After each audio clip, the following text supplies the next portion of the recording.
I am Anaya, and today we are going to discover a new extension block. So let's get started.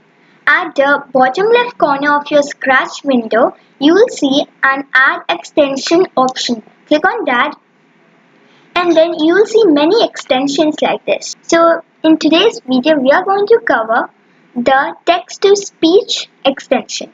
Click on that. It makes your project sprites talk.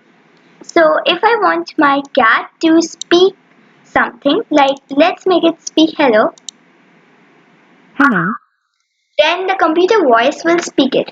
Now if you want a different type of voice, you can use this block, set voice to anything. If you click the drop down arrow, you'll see like tenor, squeak, giant and kitten.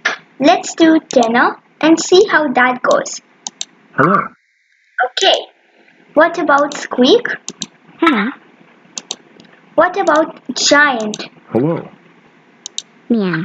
Okay, so those were the voices. You can make a sprite talk, and if you want another language, then you can use set language to block.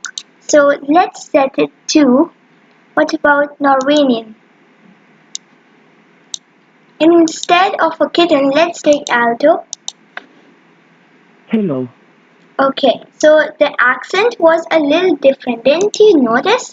What about Romanian? Hello. Okay, and Spanish? Hello. Alright, so you can see the difference. The accent is getting changed when we set another language. And that's how you can use the text to speech extension. So keep coding, keep scratching. Bye for now.